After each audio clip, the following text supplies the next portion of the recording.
banyeshuri munyemerere bashimire.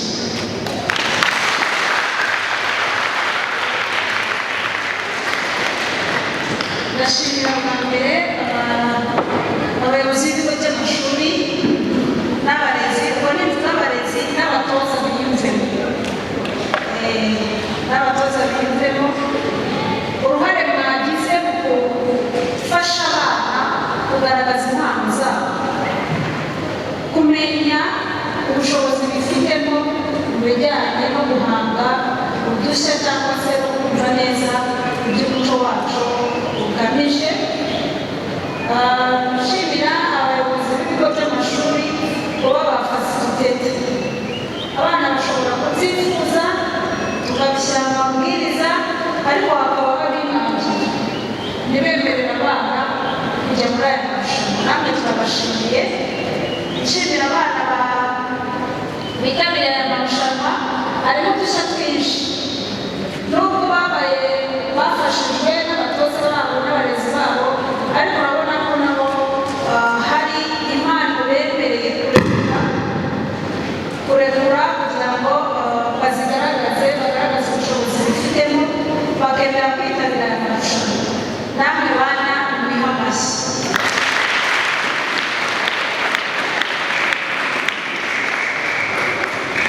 Ubwo ndashimira abatsinze, sindabamenya ariko ndi kubakira. Ntekereza ko abajaji nabo batakoresheje amarangamutima. Nizere ko ibiva biza kugaragara umuntu uwo ari we wese ahangaha aribuze kuvuga ati rwose mu ndirimbo ni bariya, mu mivugo ni bariya, no mu bindi ni bariya. Siko bimeze? Kugira ngo tutaza guteza ishyari n'ibindi dukwiriye gukoreshwa n'amarangamutima. Ubutumwa ashaka kubaha rero n'abantu bagiye mu biruhuko. Tugiye mu biruhuko, ariko ibiruhuko mwibuke ko ari ibiruhuko by'iminsi mikuru. Batangiye koko kurwumva bakiri bato, bakoze ibintu bitangaje. Ni abana bo muri pirimeri ntabwo bari muri segonderi. Gerageza kunatangiza abana batangiye kukwasanga bari muri pirimeri, ntangira kugirisha bikajya ninjiza bavuga ngo kandi wasanga abana baba babonye aya mahirwe tutarayagize mu gihe cyacu, ariko kuriya niho byerekeza. Bana rero, gukunda igihugu no kugikorera ntabwo ari ibintu biremereye. Ndagira ngo mbabwire ko mufite amahirwe atandukanye n'ay'abandi, kubera ko mwavukiye mu miyoborere myiza. Imiyoborere myiza mwavukiyemo ni amahirwe akomeye kuri mwe, basaba ngo hatazagira uyitesha cyangwa ngo ayatakaze. Aya marushanwa muri no mu rwego rw'akarere, muzajya no mu rwego rw'intara, muzajya no mu rwego rw'igihugu. Abazatsinda ntabwo ari amarushanwa gusa, hari amahirwe bateganije.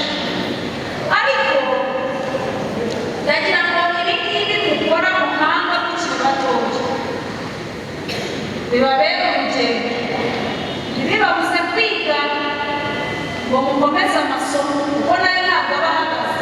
Muherere mu kubyina, muherere mu guhanga, mu kuvuza ingoma, mu gucuranga, wibagirwe ko ufite amasomo. Turabijyanirana.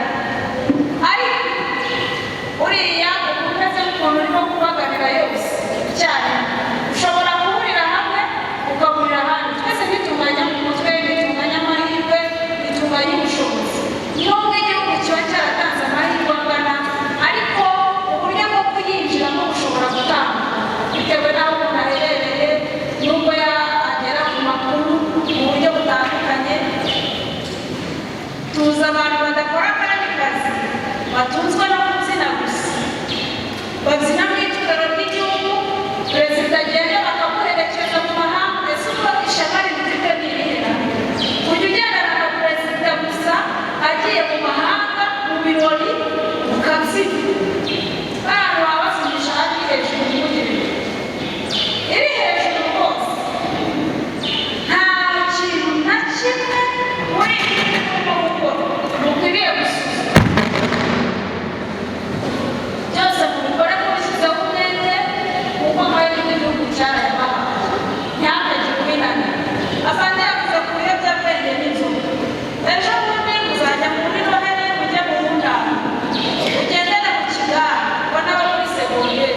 tuzaba abo dushaka kuba.